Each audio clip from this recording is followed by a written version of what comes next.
ஏசாயா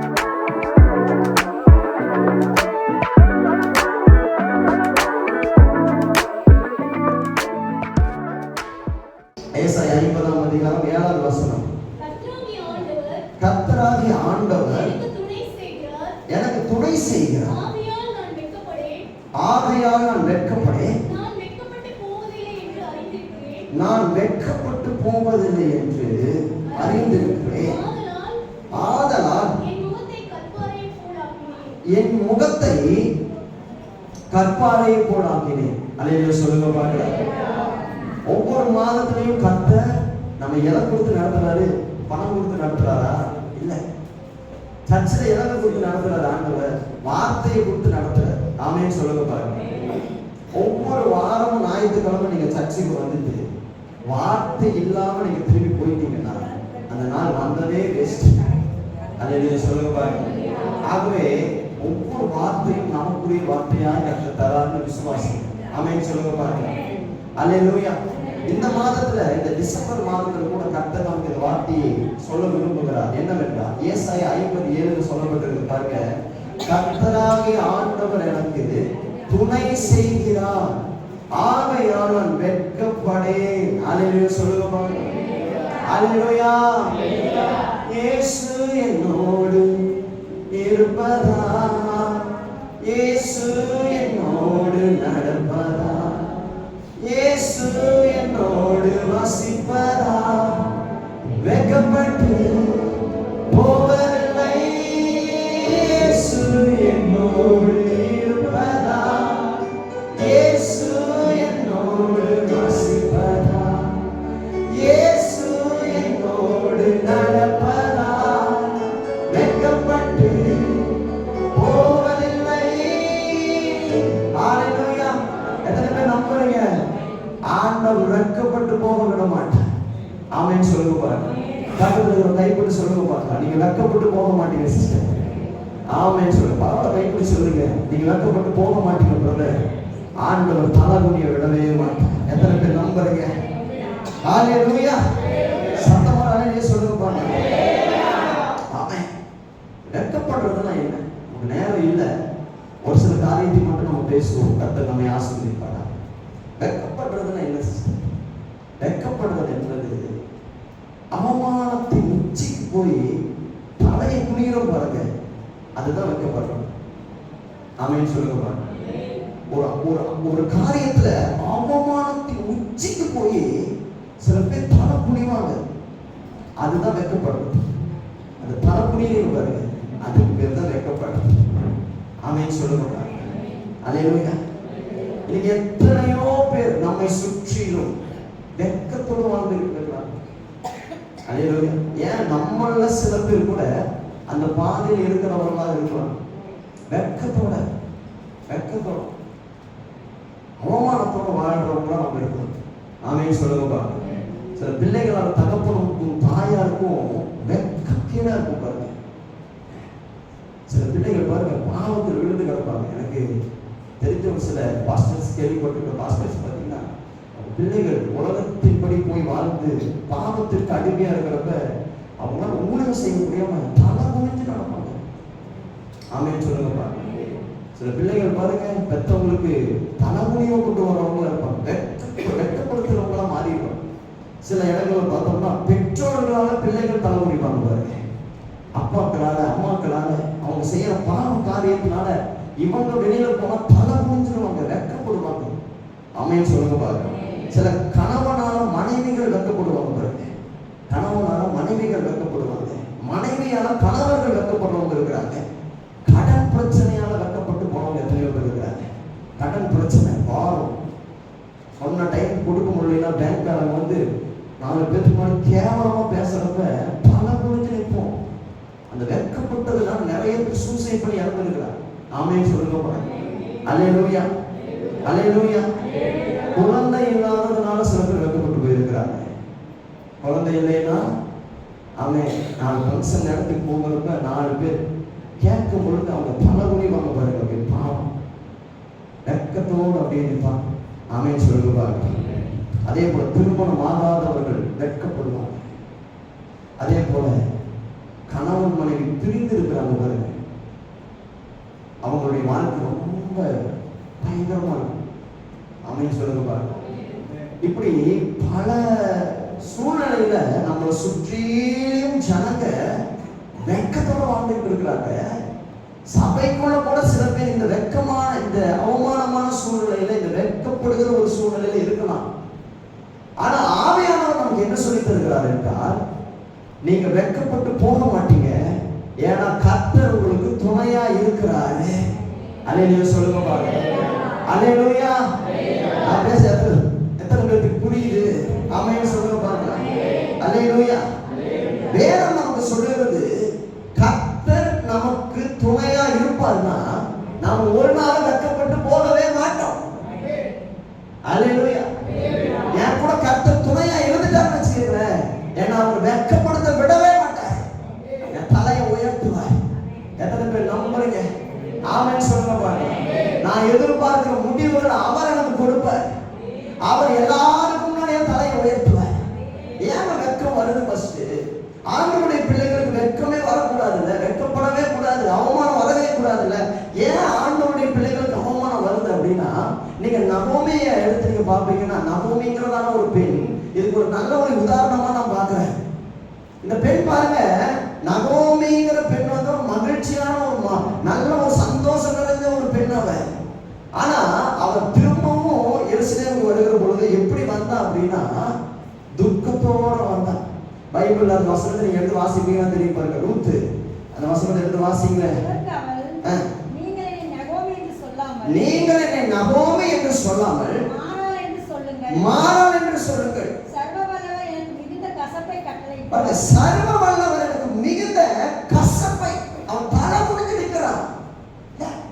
சில நேரங்களில் நம்ம தலை முடிய வேண்டிய ஒரு சூழ்நிலைக்குள்ள போயிடுறோம்.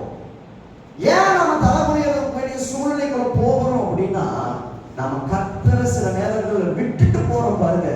அதனால நமக்கு சில தலை குனிவுகள் வந்துடுது. ஆமென் சொல்லுங்க பாருங்க. நான் ஒரு உண்மையை சொல்றேன் சிஸ்டர், நாம ஆண்டவரை விட்டுட்டு போயிட்டோம்னா கண்டிப்பா ஏதோ ஒரு இடத்துல தலை குனிஞ்சிருவோம். ஹலோ, நான் பேசுறது புரியுது? எனக்கு அவங்க இருக்கிறாங்க, எனக்கு இவங்க இருக்கிறாங்க, எனக்கு பணம் இருக்குது, எனக்கு பதவி இருக்குது, எனக்கு பேர் இருக்குது, புகழ் இருக்குது. உங்ககிட்ட என்ன வேணா இருக்கலாங்க, உங்ககிட்ட என்ன வேணா இருக்கலாம். ஆனா உங்ககிட்ட கர்த்தர் இல்லைன்னா வாழ்க்கையில ஏதோ ஒரு இடத்துல நீங்க தலை குனிஞ்சிருக்கீங்க. ஆமென் சொல்லுங்க பாருங்க. எனக்கும் உங்களுக்கும் யாருதான் துணை? கர்த்தர் தான் துணை. எத்தனை பேர் விசுவாசிக்கிறீங்க? உங்களுக்கு எனக்கு கர்த்தர் மட்டும்தான் துணை. இந்த கர்த்தர் துணையா இருப்பாருன்னா அவர் நம்ம ஒரு நாள் வெட்கப்பட்டு போக விடவே மாட்டார். ஹalleluya. உலகத்துல 1000 நடக்கலாம் சிஸ்டர், உலகத்துல 1000 நடக்கலாம் பிரதர், அதையெல்லாம் பார்த்து நீங்க கவலைப்படாதீங்க. எனக்கு அப்படி நடக்கும். இல்ல இல்ல இல்ல இல்ல, உங்களுக்கு அது நடக்கும். ஏன் நடக்காது தெரியுமா? நம்ம கூட கர்த்தர் துணையா இருக்கிறார். ஹalleluya சொல்லுங்க பாருங்க. எத்தனை பேர் நம்புறீங்க? ஏன் கூட அவர் இருக்கிற பொழுது இயேசு என்னோடு இருப்பதா, இயேசு என்னோடு நடப்பதா, இயேசு என்னோடு வசிப்பதா, வெட்கப்பட்டு போவதில்லை, இயேசு என்னோடு, இயேசு என்னோடு நடப்பதா, இயேசு என்னோடு வசிப்பதா, வெட்கப்பட்டு போவதில்லை. ஹalleluya, ஹalleluya. அப்ப நல்லா கவனிங்க. ஏன் வெட்கமான ஒரு சூழ்நிலை நமக்கு வருதுன்னா, முதலாவது ஒரு காரியத்தை நீங்க நல்ல மைண்ட்ல வச்சுக்கீங்க. கடவுள் என் கூட இல்லாம போயிட்டாருன்னா, அல்லது கடவுளை விட்டுட்டு நான் விலகி போயிட்டேன்னா கண்டிப்பா நான் வெட்கப்பட்டுருவேன். ஆமென் சொல்லுங்க. யோனாவை குறித்து வேதம் சொல்லுது. யோனா ஒரு பெரிய தீர்க்கதரிசிங்க. யோனா இஸ்ரவேல்ல மதிக்கப்படத்தக்கவங்க. யோனாவை நிறைய பேர் மதிச்சாங்க. ஆனா இந்த யோனா பாருங்க, தேவ சமூகத்தை விட்டு விலகி ஓடுனதுனால என்ன ஆயிடுச்சுன்னா, கப்பல்ல இருந்து தூக்கி எறிஞ்சாங்க. ஆமென் சொல்லுங்க பாருங்க. நாம எப்ப தூக்கி எறியப்படுறோம் தெரியுமா? எப்ப ஒண்ணு இல்லாம போறோம் தெரியுமா? எப்ப தெரியுமா? நம்ம யாருக்கு உபயோகம் இல்லாம வேஸ்டா எப்ப மாறணும் தெரியுமா? நாம ஆண்டவர் விட்டுட்டு நம்ம வழியை பார்த்து போனோம் பாருங்க, அப்ப நாம யாருக்கும் பிரயோஜனம் இல்லாம வேஸ்டா மாறிடும். அல்லேலூயா சொல்லுங்க பாருங்க. உங்களால ஒரு பிரயோஜனம் இருக்காது. யாருனாலும் தூக்கி எறிஞ்சிருவாங்க. கப்பல்ல இருந்து தூக்கி யோனாவை எப்படி எறிஞ்சாங்களோ அந்த மாதிரி நம்மளை தூக்கி எறிஞ்சிட்டு போயிடுவாங்க. அதனாலதான் கர்த்தர் சொல்றாரு பாருங்க, நீங்க அவரை விட்டுட்டு போயிடாதீங்க. அவர் கையை பிடிச்சிட்டு சொல்லுங்க, நீங்க எனக்கு துணையா இருந்த ஆண்டவரேன்னு சொல்லுங்க. நிச்சயமா நான் நம்புறேன், நீங்க எந்த இடத்துல வெட்கப்பட்டு இருந்தீங்களோ அதே இடத்துல கர்த்தர் திரும்பவும் உங்களை தட்டி எழுப்ப வல்லமையோட இருக்கிறார். ஹல்லேலூயா.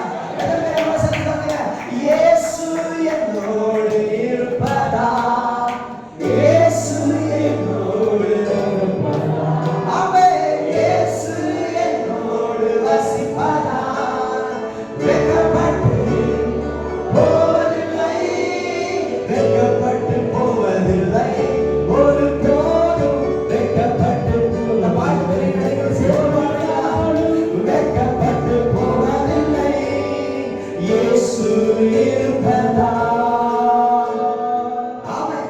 அப்ப தேவ சமூகம் என்பது, தேவனுடைய கரம் என்பது, தேவனோடு ஒரு மனுஷன் இருக்கிறது என்பது ரொம்ப ரொம்ப முக்கியம். ரொம்ப நான் சொல்றேன் சிஸ்டர், நீங்க யோசிச்சு பாருங்க. கடந்து வந்த பாதைகள் அப்படியே கொஞ்சம் திரும்பி பாருங்க. எப்படி இருந்த நாம எப்படி மாற்றி இருக்கிறார் பாருங்க. ஆமென்னு சொல்லுங்க பாருங்க. எப்படி இருந்தோம் இன்னைக்கு எப்படி உட்கார்ந்து இருக்கிறோம் பாருங்க. உங்க பக்கத்துல இருக்கிறவங்க பாருங்க, அவங்க எல்லாரும் படிச்சவங்க. அவங்க பக்கத்துல கர்த்தர் உங்களை உட்கார வச்சுட்டாரு. பார்த்தீங்களா, போன மாசம் உங்களுக்கு நிறைய பிரச்சனை இருந்துச்சு. இந்த 2025 ஆரம்பிக்கிறப்ப பயங்கரமான பிரச்சனையோட நீங்க ஆரம்பிச்சீங்க. உங்க பக்கத்துல உட்கார்ந்துக்கிறவங்களுக்கு பிரச்சனையே இல்லை. ஆனா 2025 டிசம்பர்ல நீங்களும் உட்கார்ந்துகிட்டு இருக்கிறீங்க, அவங்களும் உட்கார்ந்துகிட்டு இருக்கிறாங்க. அப்படின்னு என்ன அர்த்தம் தெரியுமா? பிரச்சனை இல்லாதவங்களே கர்த்தர் உட்கார வச்சுட்டாரு. பிரச்சனையோடு இருக்கிற என்னையும் கர்த்தர் உட்கார வச்சுட்டாரு. இது கர்த்தரால கூடும். ஆமென் சொல்லுங்க பாருங்க. எத்தனை பேர் நம்புறீங்க? என் கூட ஆண்டவர் இருப்பாருன்னா, என் கூட ஆண்டவர் இருப்பாருன்னா, எனக்கு அவர் துணையா இருப்பாருன்னா நான் வெட்கப்பட்டு போக மாட்டேன். ஆமென் சொல்லுங்க பாருங்க. அவமானத்தின் உச்சியை நான் பார்க்க மாட்டேன். என் தலை குனிஞ்சு போக மாட்டேன். காரணம், என் கூட இருக்கிற தேவன் சகலத்தையும் புதிதாக்குவார், சகலத்தையும் புதிதாக்குவார், சகலத்தையும் புதிதாக்குவார். ஹல்லேலூயா, ஹல்லேலூயா.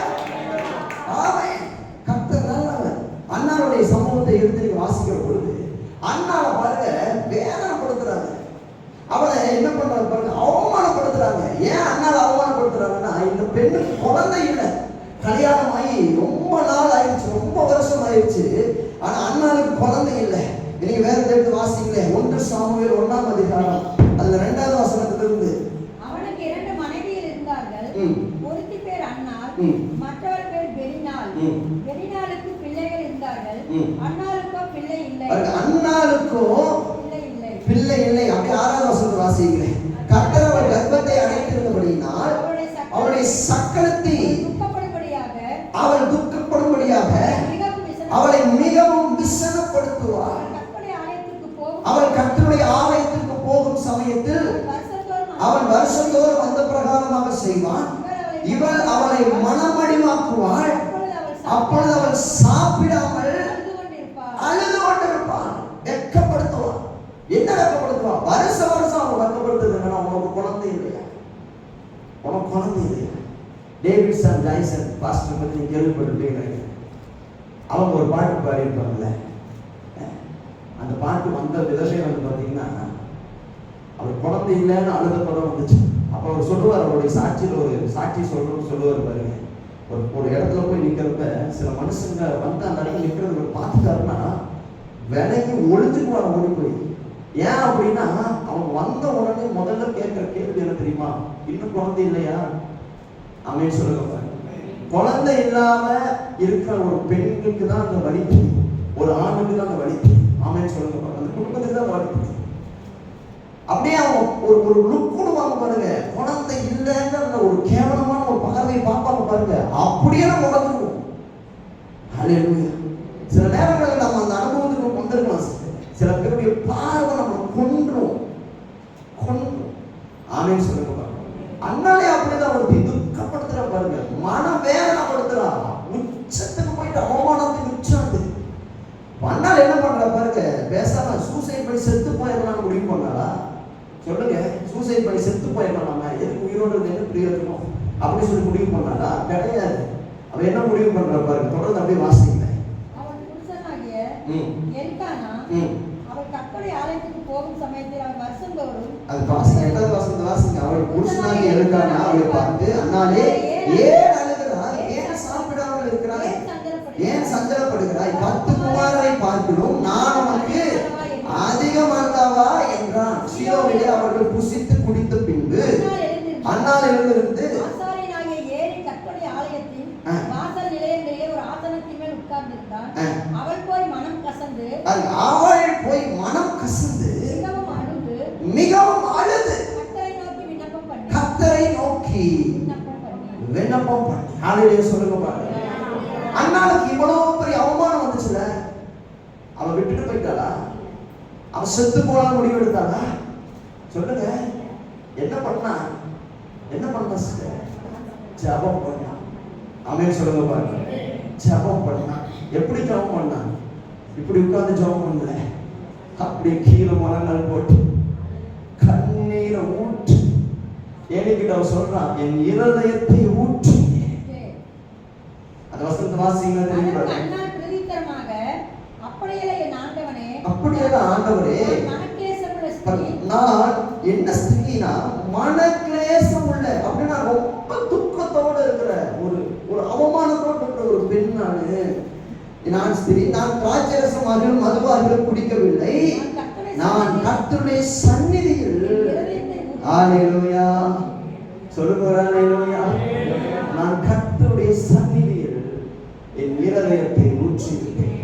அவங்க சொல்றாங்க, நம்ம வாழ்க்கையில் இருக்கிற இந்த அவமானத்தை துடைக்க கர்த்தர் ஒருவரால் மாத்திரம் முடியும். ஆமென் சொல்லுங்க பாருங்க. நீங்க வெட்கப்பட்டுட்டீங்களா, அவமானப்பட்டுட்டீங்களா, உங்களுக்கு வெட்கம் வந்துருச்சா, கேவலமா இருக்கிறீங்களா, கேவலப்படுத்திட்டாங்களா, கேவலமாக்கிட்டாங்களா, கவலைப்படாதீங்க. சாகணுங்கிற முடிவு இல்லை, தேவ சமூகத்துல வந்து செபிக்கணுங்கிற முடிவு எடுங்க. ஆமென் சொல்லுங்க பாருங்க. நீங்க தேவ சமூகத்துல கண்ணீரை வடிச்சு அப்படியே ஆண்டவர் சமூகத்துல உட்கார்ந்தீங்க அப்படின்னா கர்த்தர் உங்களை ஆசீர்வதித்து உங்களுடைய வெட்கத்தை மாற்றுவார். மலடியா இருக்கிற அண்ணால கர்த்தர் ஆசீர்வதித்தார் பாருங்க. வருஷம் வருஷம் அண்ணா ஆலயத்துக்கு வருவாங்க. ஆனா இந்த வருஷம் மாத்திரம் என்ன பண்ணான்னா அழுது ஜெபம் பண்ணான். ஆமென் சொல்லுங்க பாருங்க. அப்படின்னா என்ன இருக்கும், வருஷம் வருஷம் ஆண்டவர் வந்து பார்த்துட்டு போய்கிட்டு இருக்காங்க. ஆனா இந்த டைம் என்ன பண்றான்னா ஆண்டவருக்கு அழுது, ஆண்டவரே என் இருதயத்தையே ஊற்றுன ஆண்டவரே. அந்த ஒரு தாகம், அந்த ஒரு ஆசை, அந்த ஒரு வாஞ்ச, அந்த ஒரு பாரம் என்ன மனுஷனுக்கு இருக்குதோ, நான் சொல்றேன் சிஸ்டர், உங்களுடைய கர்த்தர் அண்ணால் எப்படி ஆசீர்வதிச்சாரோ, ஆமென், அதே போல நம்முடைய வெட்கத்தையும் மாற்ற கர்த்தர் வல்லமை உள்ளவராக இருக்கிறார். நீங்க எதுல வெட்கப்பட்டு நிற்கிறீங்க, எந்த சூழ்நிலையில வெட்கப்பட்டு இருக்கிறீங்க, தேவ சமூகத்துல கண்ணீரை வடிங்க.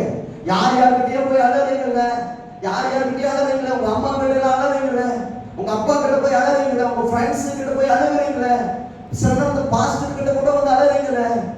ஆமென். தேவ சமூகத்துல எத்தனை டைம் அழுது ஜெபம் பண்ணீங்க?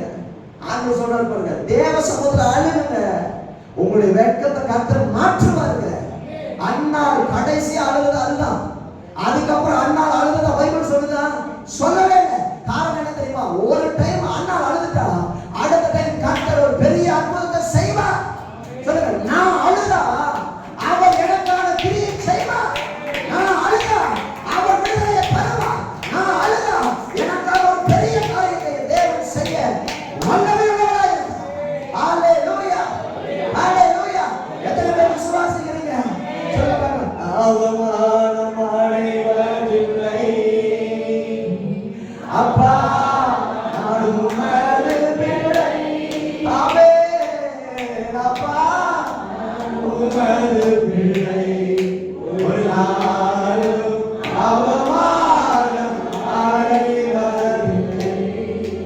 ஹல்லேலூயா, ஹல்லேலூயா. சாரி பார்த்துக்கிற ஒரு விதவை, ஊர்ல ஒரு விதவை இருக்கிற பாருங்க. இந்த விதவையை குறித்து நீங்க பார்ப்பீங்கன்னா இந்த விதத்துல என்ன பண்றான்னா சாகிறதுக்கு திட்டம் போடுறான். ஆமென். என்ன பண்றாரு பாருங்க, சாகிறதுக்கு வேண்டி விறகு பொறுப்பான். அப்பதான் என்ன பண்றாரு, கட்ட எதையாவது அனுப்புறாரு. நீங்க அந்த வசனத்தை வாசிப்பீங்க, உங்களுக்கு தெரியும் பாருங்க. 1 ராஜாக்கள் 17ஆம் அதிகாரம் அது 13ஆவது வசனத்திலிருந்து நீங்க அப்படியே 16ஆவது வசனம் வரைக்கும் வாசிங்க. எலியா அவரை பார்த்து, பயப்படாதே, நீ போய் உன் வார்த்தைப்படி ஆயத்தப்படுத்து. ஆனாலும் முதலில் அதிலே எனக்கு ஒரு சிறிய அடையை பண்ணி என்னிடத்தில் கொண்டு வா, பின் உனக்கும் உன் குமாரனுக்கும் பண்ணலாம். கர்த்தர் தேசத்தின் மேல் மலையை கட்டிடும் நாள் மட்டும் பானையில் மா செலவழிந்து போவதும் இல்லை, கலசத்தில் எண்ணெய் குறைந்து போவதும் இல்லை என்று இஸ்ரவேலின் தேவனாய கர்த்தர் சொல்கிறார் என்றார். ஆமென்.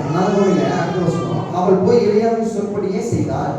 அவளும் இவனும் அவள் வீட்டாரும் அநேக நாள் சாப்பிட்டார்கள். நல்லா கவனிங்க பிரதர். இந்த இடத்துல படிக்கிறப்ப இந்த வசனம் ரொம்ப ஆச்சரியமா இருந்துச்சு.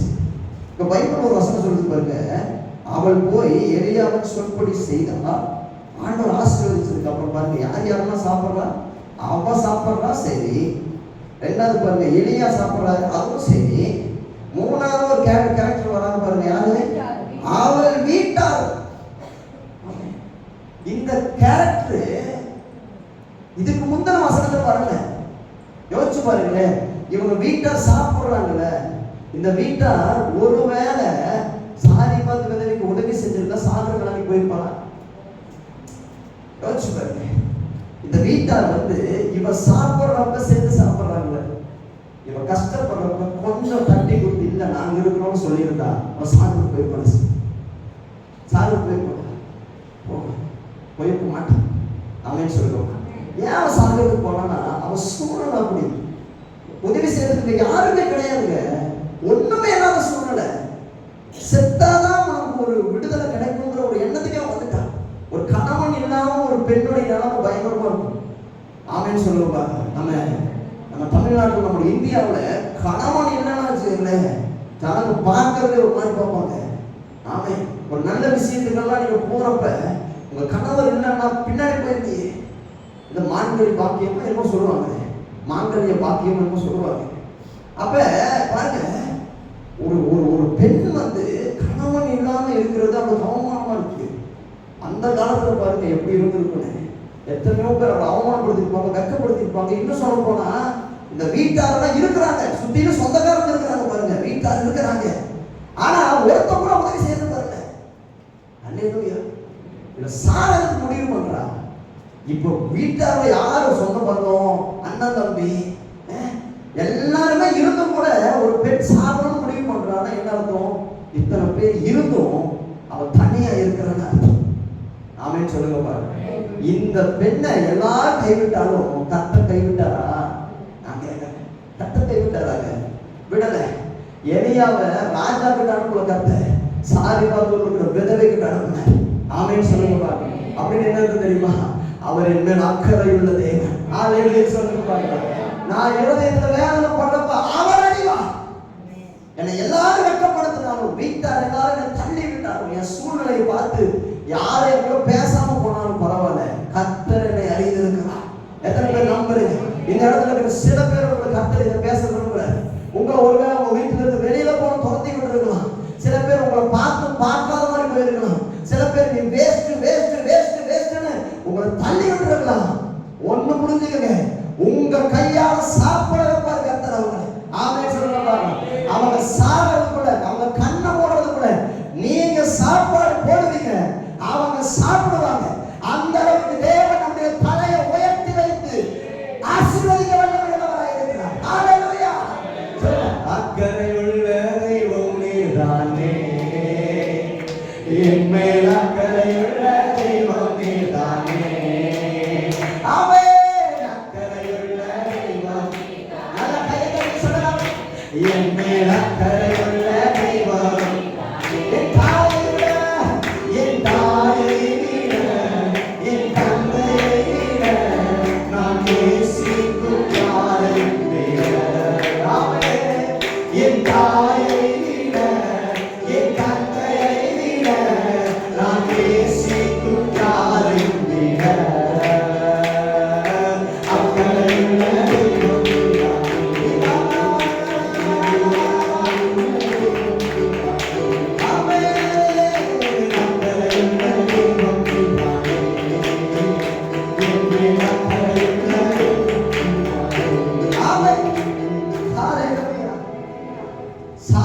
தடவை அவமானத்துல வெட்கப்பட்டுட்டு இனி வாழவே வேணாம், செத்து போயிடலாம் அப்படின்னு முடிவு பண்றத கர்த்தர் சாக விடல. ஆமென் சொல்லுங்க பாருங்க. அவளுக்கு துணையா இருந்தார், அவளை ஆசீர்வதிச்சார். அவளை யாரெல்லாம் வேண்டாம்னு அற்பமா நினைச்சாங்களோ அத்தனை பேருக்கு அவளா சாப்பாடு போட்டான். ஆமென் சொல்லுங்க பாருங்க. இன்னைக்கு உங்களை அற்பமா நினைக்கிறவங்களுக்கு ஒரு காலம் வரும், நீங்க சாப்பாடு போடுவீங்க, உங்க கையால அவங்க வாங்கி சாப்பிடுவாங்க.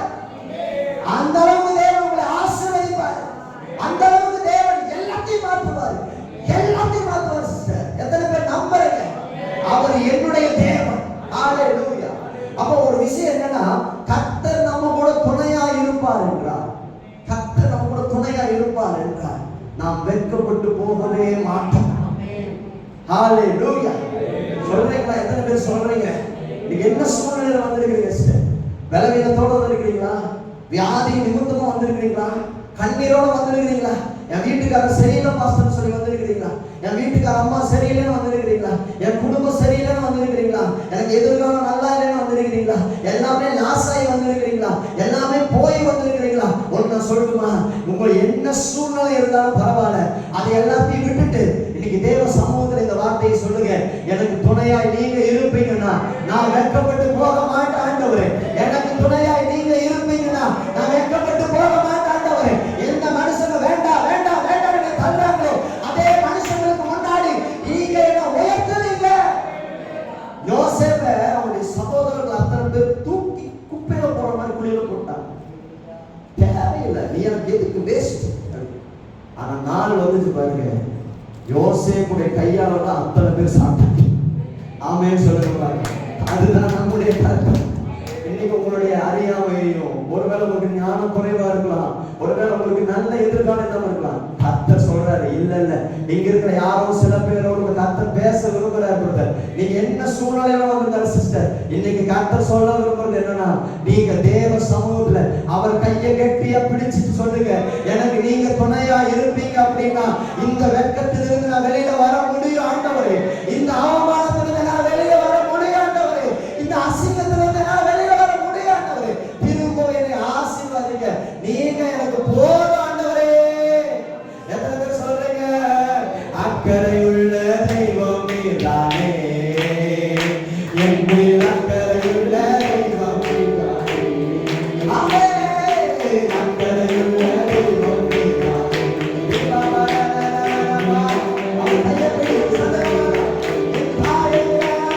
என் தாயை விட, என் தந்தையை விட நான் நேசிக்கும் யாரை விட. ஆமென். என் தாயை விட,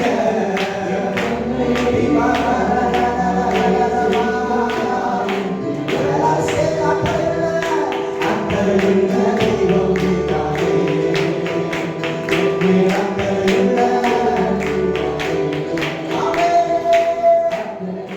தெய்வம் நீதானே.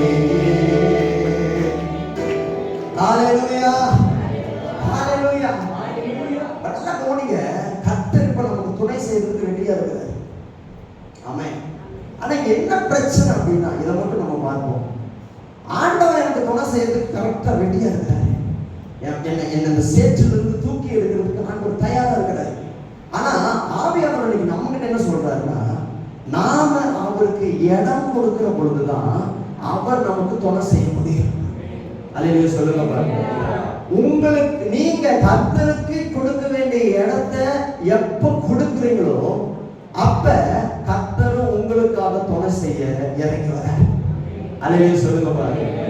எத்தனை பேருக்கு நான் பேசுறது புரியுது? நம்ம கணவராகட்டும், மனைவியாகட்டும், யாரா இருந்தாலும் அவங்களுக்கு நம்ம இடம் கொடுத்தாதான் அவங்களால உதவி செய்ய முடியும். அவங்களுக்கு எந்த இடத்தையும் நான் கொடுக்காம, எந்த ஸ்பேஸும் அவங்களுக்கு கொடுக்காம எனக்கு உதவி செய்யணும்னு சொன்னோம்னா யாராலையும் உதவி செய்ய முடியாது. நான் சொல்றது எத்தனை பேருக்கு புரியுது? நீங்க ஆண்டவர் அதே மாதிரிதான்.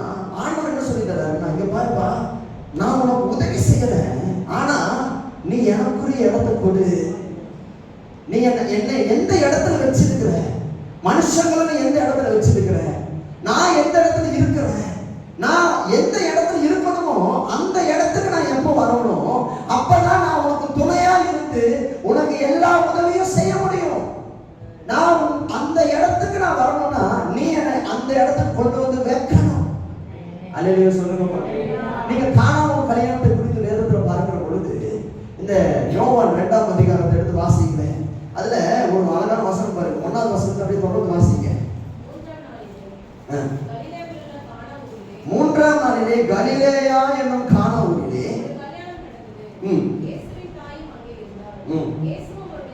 இயேசுவும் அவருடைய சீஷர்களும் அந்த கல்யாணத்திற்கு அழைக்கப்பட்டிருந்தார்கள். பாருங்க, திராட்சை ரசம் குறைவுபட்ட போது இயேசுவின் தாய் அவரை நோக்கி அவர்களுக்கு திராட்சை ரசம் இல்லை என்றார். அதற்கு இயேசு, ஸ்திரீயே, எனக்கும் உனக்கும் என்ன? என் வேலை இன்னும் வரவில்லை என்றார். அவருடைய தாய் வேலைக்காரரை நோக்கி, அவர் உங்களுக்கு என்ன சொல்லுகிறாரோ அதன்படி செய்யுங்கள் என்றார். அல்லேலூயா சொல்லுங்க. இந்த இடத்துல மட்டும் நீங்க நல்லா கவனிப்பீங்கன்னா சிஸ்டர், இதோட நம்ம நிறைவு செய்வோம். கர்த்தர் நம்மை ஆசீர்வதிப்பாரா. இந்த இடத்துல பாருங்க, திராட்சை ரசம் கல்யாணம் விட்டு குறைஞ்சு போச்சு இல்லையா? திராட்சை ரசம் குறைஞ்சு போச்சு. திராட்சை ரசம் குறைஞ்சு போச்சுன்னு யாரு வந்து இயேசுப்பா கிட்ட சொல்றா? சொல்லுங்க, யார் சொல்றா? மரியா. அல்லேலூயா. மரியா யாரு? இயேசுவோட அம்மாங்க. 10 மாசம் சுமந்து பெத்தெடுத்த அம்மாங்க அவங்க. அல்லேலூயா. இயேசு கிறிஸ்து சின்ன வயசுல இருந்து வளர்ந்த அம்மாங்க. இயேசுப்பா பார்த்து என்ன சொல்றாங்க பாருங்க, இவங்களுக்கு திராட்சை ரசம் எந்த தைரியத்துல சொல்றாங்கன்னா, என்ன விஷயம்னா இயேசுப்பாவுக்கு மரியா யாரு? அம்மா. அந்த ஒரு ஒரு தைரியத்திலையும் அந்த ஒரு உரிமையிலே வந்து சொல்றாங்க மரியா வந்து.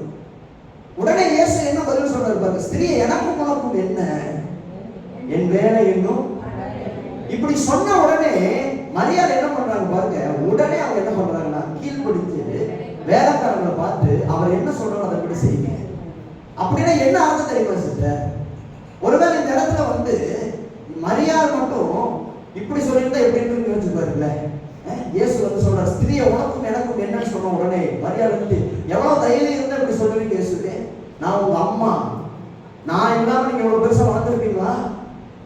நான் இல்லைன்னா நீங்க எவ்வளவு பெருசா இருக்க முடியுமா? உங்களை நான் பெற்று வளர்க்கலையா?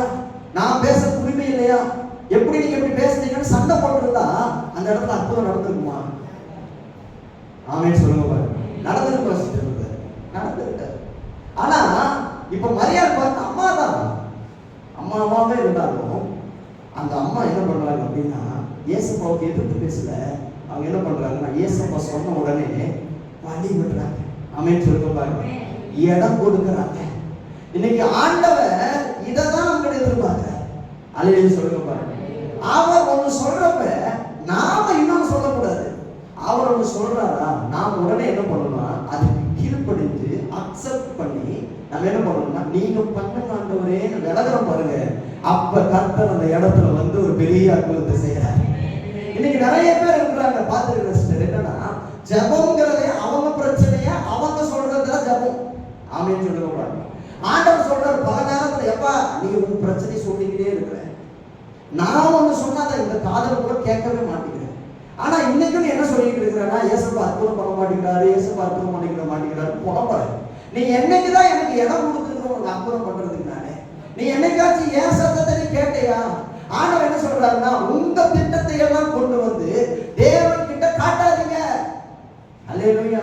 நம்ம திட்டத்தை எந்த அளவுக்கு நாம தேவனிடத்துல காட்டுறோமோ அந்த அளவுக்கு நாம அவர் அந்த இடத்துல வைக்காம நாமளே அந்த இடத்துல போய் நின்னுக்கிறோம்.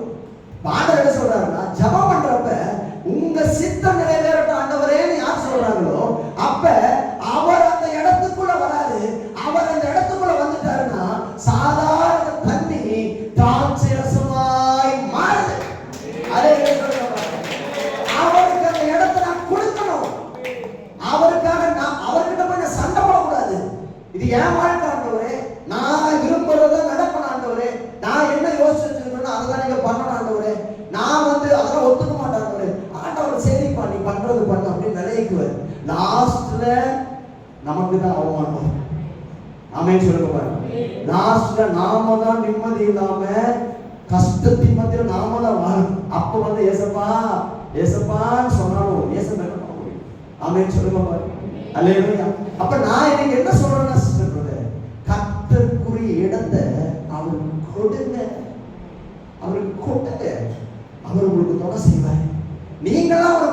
கவலைப்படாதீங்க, இப்படி வரட்டும் ஆண்டவரே, அப்படி வரட்டும் ஆண்டவரே, அது நடக்கட்டும் ஆண்டவரே, அதை கட்டுற ஆண்டவரே, இதை திறக்கிற ஆண்டவரே. ஆண்டவர் பார்க்கற ஏப்பா எல்லா பிளானும் நீயே போட்டுட்டா அப்புறம் நான் எதுக்கு கர்த்தர் மேல உட்கார்ந்துட்டு விஷம் நீயே வந்து என்னோட சிங்காசனத்துல உட்கார்ந்துக்க. ஆமா, எல்லா பிளானும் அழகா போறேம்மா நீ. நான் சொல்றத நீ கேளுனா நீ சொல்றத என்ன கேட்க சொல்ற? இது எப்படி இருக்குது பாரு, உள்டாவா இல்ல? கர்த்தர் சொல்றத நாம கேட்கணுமா இல்ல நாம சொல்றத அவர் கேட்கணுமா? அவர் சொல்றத நாம கேட்டோம்னா அற்புதம் நடக்கும். நாம சொல்றத அவர் கேட்டு விலகிட்டான்னு வச்சுங்களேன், அசிங்கம் தான் வரும். அல்லேலூயா. பக்கத்துல கை போய் சொல்லுங்க பாருங்க, நீங்க எப்படிப்பட்டவங்க? அவர் சொல்றதை நீங்க கேட்பீங்களா இல்ல நீங்க சொல்றதை அவர் கேட்கணும்னு நினைக்கிறீங்களா? அல்லேலூயா. அவர் சொல்றதை நாம கேட்டோம்னா அங்க அற்புதம். நான் சொல்றதை கர்த்தர் கேட்டு விலகிட்டாருன்னா அங்க எனக்கு அவமானமும் அசிங்கம் தான் நிக்குது. ஆமென் சொல்லுங்க பாருங்க. இன்னைக்கு ஆவியானவர் இதை சொல்லி நான் நிறைய பேரோட ஒரு பேச விரும்புறேன். உங்க ஜெப நேரத்துல கர்த்தருக்கு இடம் கொடுங்க, ஆண்டவர் விசுவாசத்துல இடம் கொடுங்க, உங்களுடைய ஜெபத்துல இடம் கொடுங்க, கீழ்ப்படுதல்ல இடம் கொடுங்க. நீங்க ஆண்டவருக்கு அந்த இடத்தை கொடுக்கதான் கர்த்தர் உள்ளுக்குள்ள வர வர வரதான் எல்லாமே மாறும், எல்லாமே நடக்கும், எல்லாமே நடக்க முடியும். ஆமென் சொல்லுங்க பாருங்க. அல்லேலூயா. இன்னைக்கு நிறைய பேருடைய வாசற்படியில் நின்று கதவை தட்டிக்கிட்டு இருக்கிறது கர்த்தர் பாருங்க. இடமே கொடுக்கறது இல்லை, கர்த்தருக்கு இடமே கிடையாது. சில பேருடைய இடத்துல கர்த்தருக்கு இடமே இல்லை. அவனுக்கு ஒரு இடம், இவனுக்கு ஒரு இடம், இவனுக்கு ஒரு இடம், அவங்களுக்கு ஒரு இடம், முகம் தெரியாதவங்களுக்குலாம் ஒரு இடம், நடிகர்களுக்கெல்லாம் ஒரு இடம் இருக்குது பாருங்க இதயத்துக்குள்ள. அந்த நடிகரா அவனுக்கு ஒரு இடம் இருக்கு, இந்த நடிகரா இவனுக்கு ஒரு இடம் இருக்கு. எல்லாரையும் நம்பிக்கைக்குள்ள வச்சிருக்கிறீங்க, உங்களுடைய வாழ்க்கைக்குள்ள வச்சிருக்கிறீங்க.